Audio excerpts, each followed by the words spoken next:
Greetings, traveller, and welcome back to Cryptid Central. In today's video, we're going to be looking at a cryptid so scary, so evil, so terrifying. I'm talking about the Wendigo. The Wendigo is an evil spirit first spoke of by the Algonquian peoples of North America. Some locals who have encountered the beast consider it a relative of Bigfoot, and it is often described as a creature with owl-like eyes, large claws, and an emaciated body. Others describe it as looking like a skeleton with ash-toned skin, or a humanoid creature with a deer-like head. This strange being is said to live alone in the forest and feeds on human flesh. The Algonquian tribes called the Wendigo the spirit of lonely places, and they blamed many unsolved disappearances at the turn of the 20th century on Wendigo attacks. All cultures in which the Wendigo myth appeared shared the belief that human beings could turn into Wendigos if they ever resorted to cannibalism or, alternatively, became possessed by the demonic spirit of a Wendigo, often in a dream. Once transformed, a person would become violent and obsessed with eating human flesh.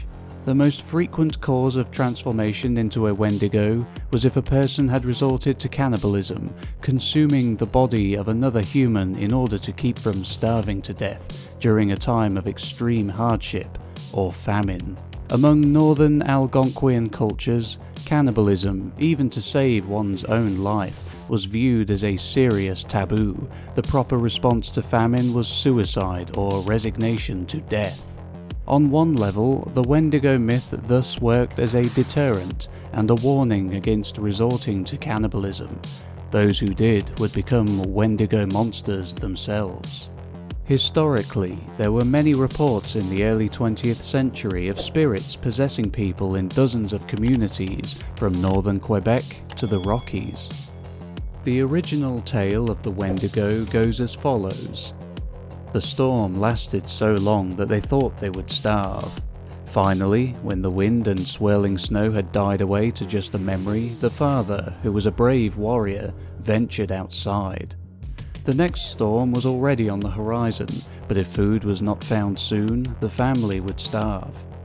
Keeping his knife and spear close, he ventured out upon the most frequently used game trail, watching intently for some sign in the newly fallen snow of animal footprints or movement of any kind. The forest lay deep and oddly silent under its gleaming coating of ice and snow. Every creature of sense lay deep within its burrow and slept. Still, the warrior hunted, knowing how desperate his family had become. As he moved through the eerie stillness, broken only by the soft caress of the wind, he heard a strange hissing noise. It came from everywhere and nowhere at once. The warrior stopped, his heart pounding. That was when he saw the blood-soaked footprints appearing on the path in front of him. He gripped his knife tightly, knowing that somewhere, watching him, was a Wendigo. He had learned about the Wendigo at his father's knee. It was a large creature, as tall as a tree, with a lipless mouth and jagged teeth. Its breath was a strange hiss, its footprints full of blood, and it ate any man, woman, or child who ventured into its territory.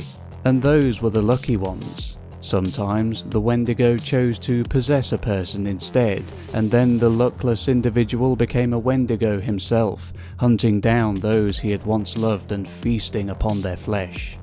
The warrior knew he would have just one chance to prevail over the Wendigo. After that, he would die. Or, the thought was too terrible to comprehend. Slowly, he backed away from the bloody footprints, listening to the hissing sound. Was it stronger in one direction? He gripped spear in one hand, knife in the other. Then the snowbank to his left erupted as a creature as tall as a tree leapt out at him.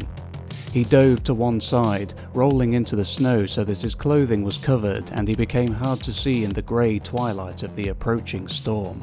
The Wendigo whirled its massive frame and the warrior threw the spear. It struck the creature's chest, but the Wendigo just shook it off as if it were a toy.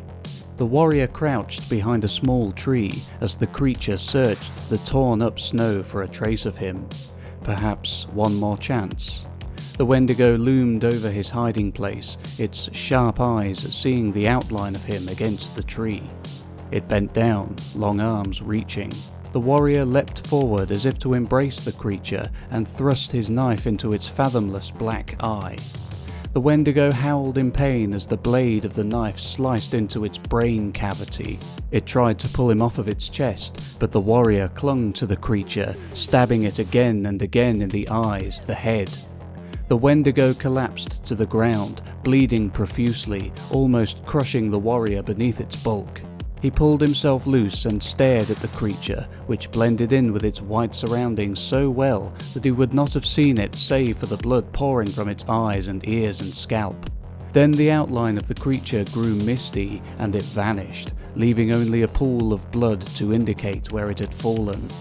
Shaken, the warrior, heart pounding with fear and fatigue, turned for home. He was weakened by lack of food, but knew that the storm would break soon and he would die if he did not seek shelter. At the edge of the wood, he found himself face to face with a red fox. It was a fat, old creature, its muzzle lined with grey. The creature stood still, as if it had been brought to him as a reward for killing the Wendigo. With a prayer of thanksgiving, the warrior killed the fox and took it home to his starving family. The meat lasted for many days until the final storm had blown itself out and the warrior could safely hunt once more.